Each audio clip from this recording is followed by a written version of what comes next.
pemirsa Hidup Sehat, kembali lagi bersama saya Zinka Nila. Dan pemirsa, hari ini di Hidup Sehat kita akan membahas mengenai waspada kematian mendadak akibat serangan jantung. Dan pemirsa, sudah ada narasumber kita, Dr. Vito Damai, spesialis jantung dan pembuluh darah. Selamat pagi, dokter. Pagi, Sisi. Sehat. Apa kabarnya, dok, hari ini? Sehat, puji Tuhan. Baik. Sehat ya, dok ya. Dan pemirsa, selain ada Dr. Vito, kita juga ada kedatangan Ibu Anita. Ibu Anita ini adalah pasien ya yang memiliki riwayat penyakit jantung. Halo. Betul. Ibu, apa kabar? Halo, selamat pagi. Selamat pagi, Ibu. Nah, pemirsa jangan lupa juga di follow Instagram @hidupsehattv1 dan Anda bisa menuliskan di kolom komentar @hidupsehattv1 mengenai penyakit jantung. Nanti kita akan bahas semua di sini ya, dok ya, dan juga Ibu Anita. Nah, pemirsa, pertama-tama saya ingin bertanya nih kepada Dr. Vito. Dokter, sebenarnya bagaimana sih, dok, penyakit jantung bisa menyebabkan kematian mendadak? Penyakit jantung itu khususnya kalau kita bicara dengan serangan jantung, memang bisa menyebabkan kematian mendadak. Hal ini disebabkan karena adanya sumbatan mendadak pada pembuluh darah yang memberikan makan oksigen pada pembuluh darah jantung. Nah, efeknya itu macam-macam sebenarnya. Jadi ada yang tiba-tiba jadi jantungnya lemah sekali sampai dia harus pompa darah ke paru-paru juga lemah juga. Sehingga akhirnya kerendam paru-parunya. Jadi kayak rasa tenggelam, sesak pasiennya. Atau tiba-tiba korslet listrik jantungnya. Jadi tiba-tiba jantungnya berhenti berdetak atau dia cuma bergetar aja. Nah, itu dalam 5 menit biasanya sih sudah ya check out. Oh, berarti ada sumbatan ya, dok, ya di situ ya? Sumbatan pembuluh darah pada serangan jantung menyebabkan adanya keadaan meninggal mendadak atau cardiac arrest atau henti jantung. Oh, henti jantung ya, sebutannya. Nah, dari Dr. Vito, aku ingin bertanya nih, dok, ke Ibu Anita. Ibu Anita sendiri apakah pernah mengalami serangan jantung dan bagaimana gejalanya, Bu? Kalau serangan jantungnya mungkin belum kedeteksi pada saat itu, tapi diawali dengan heartburn. Oh, heartburn. Heartburn yang sakitnya sampai menjalar ke belakang. Diawali dari situ. Bagaimana Ibu tahu itu adalah sesuatu berkaitan dengan penyakit jantung, Bu? Yang pasti memang kita harus paham dulu ya, karena informasi kita bisa dapat. Jadi memang saya tetap khawatir pada saat itu dan dirujuklah ke dokter jantung. Hasil dari CT scan adalah 70% penyumbatan. Oh, ini karena Ibu Anita sendiri sudah paham ya, dok, berarti ya soal ciri-ciri dari serangan jantung tersebut. Tapi, dok, ini aku bertanya-tanya nih, dok, ada kan banyak beredar informasi di masyarakat bahwa sakit jantung itu rasanya kayak masuk angin. Ya, memang kadang-kadang seperti itu karena orang mungkin nggak merasakan atau nggak tahu sebenarnya serangan jantung seperti apa. Jadi pemirsa di rumah kadang-kadang ada yang merasakan, oh tadi sakit ulu hati ya, rasanya, wah ini kayaknya mah nih, lagi kena nih. Kayaknya lagi kurang makan nih, atau mungkin kayak faktor usia nih. Padahal sebenarnya apa yang dirasakan itu ya tadi seperti orang yang cepet capek atau ulu hatinya rasanya seperti sakit mah, seperti sakit lambung, sakit ulu hati. Keringat dingin sampai menjalar ke belakang. Nah, itu yang harus diinfokan kepada masyarakat. Sebelum serangan jantung yang fatal terjadi, dia udah tahu ini tanda-tanda udah ada nih, udah kasih alarm jantungnya nih. Ah, cepet coba cek deh gitu. Jangan anggap enteng gitu. Karena sebenarnya bisa dicegah. Bisa dicegah kalau kita ketahui gejalanya ya. Oke, Dr. Vito dan Ibu Anita, kita akan bacakan ya pemirsa pertanyaan yang sudah Anda tuliskan di kolom komentar Instagram @hidupsehattv1. Nah, mari kita lihat di layar apakah sudah ada pertanyaannya pemirsa. Nah, ini sudah ada 2 pertanyaan ya dari @aditsbgja. Dok, izin bertanya, jika sudah terkena serangan jantung, apakah memungkinkan pembuluh darah ke jantung kembali normal secara alami kembali atau tergantung obat-obatan? Yang kedua dari @lutfigi, dok mau tanya jenis olahraga ringan apa saja yang dapat bermanfaat bagi kesehatan jantung? Silahkan, dokter. Nah, jadi sebenarnya ada nih yang jarang terjadi tapi bisa. Jadi ada keadaan di mana spontaneous, tiba-tiba terjadi keenceran darah mendadak. Nah, ini orang yang tadinya tersumbat, membeku darah jantungnya, tiba-tiba encer lagi mendadak. Nah, itu ada. Memang cuma sedikit sekali ya, sangat sedikit. Itu miracle. Tapi sebenarnya secara keseluruhan memang kita perlu bantuan obat untuk mengencerkan pembuluh darah yang ada sumbatan darahnya sehingga orang itu bisa selamat, nggak jadi check out, misalkan meninggalkan terjadi adanya komplikasi jantung yang lebih berat. Nah, itu sebenarnya justru bisa dikasih obat-obatan, kalau makin cepat, makin baik, makin bisa normal kembali. Oh, berarti masih ada kemungkinan ya, dok ya. Nah, kalau soal olahraga ringan ini apa yang dokter rekomendasikan? Olahraga ringan ini lakukan kalau misalkan sudah tertangani penyakit jantungnya. Tapi kalau misalkan baru terdiagnosis, ada orang yang didiagnosis, oh ini ada penyempitan 70% nih. Ya udah, saya mau olahraga dulu deh. Ya jangan sekarang ya, buka dulu sumbatannya. Kalau sudah terbuka, lebar kembali, oksigen sudah cukup, olahraga boleh. Sebenarnya bahkan nggak perlu ringan-ringan banget. Olahraga yang cukup berat sebenarnya masih bisa. Ada pasien yang masih bisa olahraga, masih bisa lari maraton malah.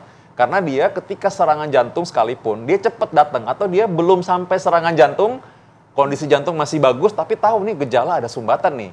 Ketika periksa cepat dilebarkan, lalu cepat dibuka kembali sumbatannya, jantung masih belum sempat rusak, masih normal jantungnya. Jadi masih bisa olahraga, maraton pun masih bisa.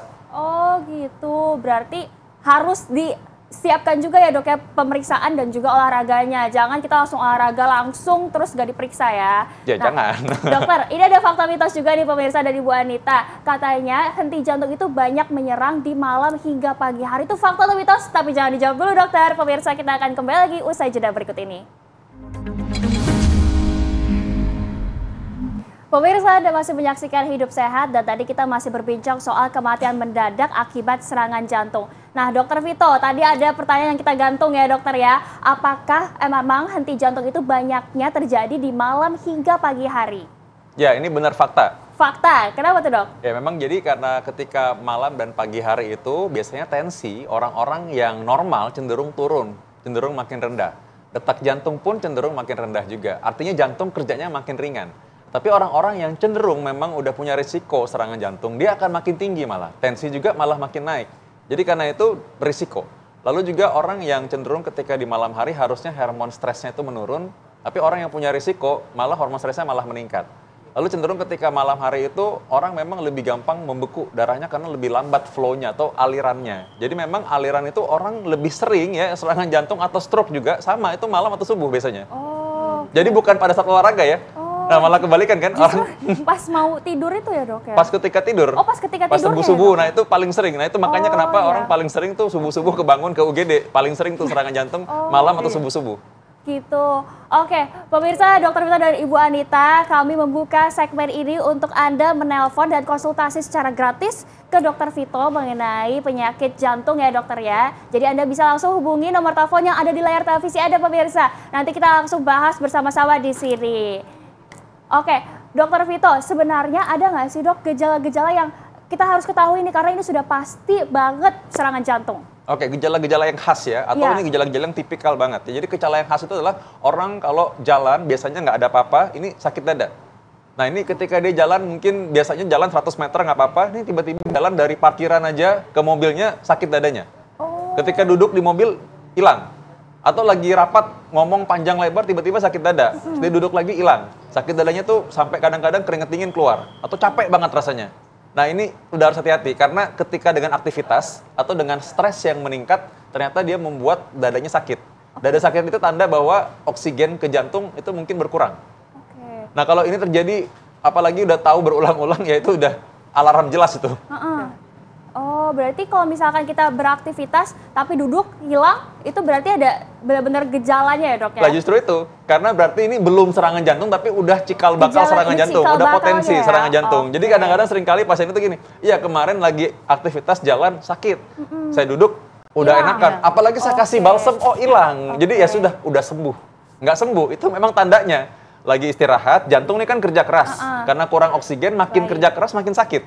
Tapi ketika diem kan balik lagi istirahat lagi ya hilang sakitnya memang. Berarti itu benar-benar ciri penentu utamanya ya dok ya? Iya, kalau lagi serangan jantung soalnya lagi diem aja sakit dada. Lagi diem aja sakit mah misalnya atau diem aja udah sesek napasnya. Kalau ini enggak, dia ketika aktivitas sesek, lagi berhenti hilang. Kasih balsem hilang juga, minyak angin ya hilang juga. Sebenarnya nggak diapa-apain hilang juga pasti. Saya jadi kepikiran nih ke Bu Anita. Bu Anita kan dulu udah ada gejalanya ya Bu ya. Saat Ibu gejala tersebut ke dokter, didiagnosa oleh dokternya apa Bu? Langsung memang dokter udah mendeteksi kemungkinan besar ada sumbatan, makanya saya disuruh ke CT scan atau lanjut ke kateter. Gitu. Penyebab sumbatannya tersebut Ibu dikasih tahu? Jadi berawal ketemu itu di tahun 2018 itu berbarengan dengan saya terdeteksi ada diabetes. Oh, itu berkaitan ya dok berarti? Iya benar, orang yang punya diabetes itu punya risiko yang sangat tinggi untuk punya serangan jantung di kemudian hari. Jadi kita harus lebih curiga. Kalau memiliki penyakit lain ya dok ya? Oke, Bu Anita saat itu tindakannya apa yang dilakukan Bu oleh dokter? Awalnya pasti disuruh CT scan itu untuk mengecek berapa besaran persentase penyumbatannya. Lalu setelah itu untuk memastikan lagi ya dok, itu kita harus kateter untuk lebih jelasnya. Nah, pada saat di kateter itu barulah bisa dilihat seberapa besar penyumbatannya. Nanti tinggal dokter yang menentukan ring nomor berapa yang harus dipasang gitu. Oke, sepertinya sudah ada penelpon nih pemirsa. Kita langsung saja sapa. Halo, dengan siapa di mana? Halo Mbak Zizi. Halo. Saya Alena dari Bogor. Oke, Mbak Alena dari Bogor. Silahkan bertanya langsung ke Dokter Vito. Dokter Vito mau tanya, 5 tahun lalu lah kalau nggak salah orang tua saya pernah kena serangan jantung. Nah katanya nih dok, emang nggak boleh ya minum es gitu dok? Itu aja sih pertanyaannya dok.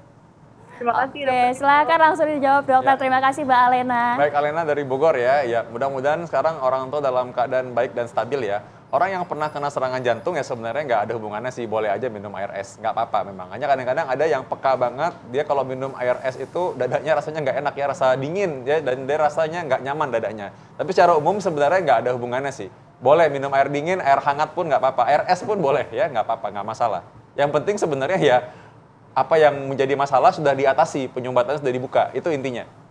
Oke, nah dokter ini ada fakta dan mitos juga, tapi kita bahas nanti ya dok. Katanya ini henti jantung lebih banyak menyerang pria dibandingkan wanita. Nah pemirsa, Dokter Vito dan Ibu Anita kita akan bahas usai jeda berikut ini. Tetaplah bersama kami di Hidup Sehat. Pemirsa, terima kasih Anda masih bersama kami di Hidup Sehat. Dan tadi kita lanjutkan ya pertanyaannya dok ya. Apakah memang henti jantung itu banyak menyerang pria dibandingkan wanita? Itu fakta atau mitos dokter? Ah ya. Fakta bahwa pria lebih banyak, tapi tergantung usia juga nih.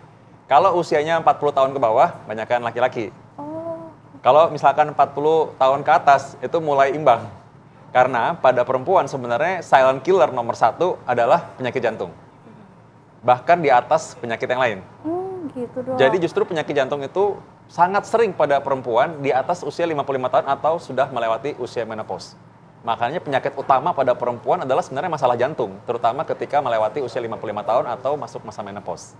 Oke, dokter, ketika seseorang terkena serangan jantung, apa penanganan pertama yang harus dilakukan dalam, kita sebutnya apa ya dok, golden time-nya ya, agar seseorang tuh bisa sembuh dari serangan jantungnya tersebut? Ya, golden period itu adalah secepat-cepatnya. Sebenarnya memang ada aturan bahwa 30 menit sampai 90 menit itu adalah golden period-nya. Tapi itu sebenarnya bukan bahwa kita bisa santai kalau misalkan, oh belum 90 menit, boleh nih santai dikit. Enggak, harus secepat-cepatnya.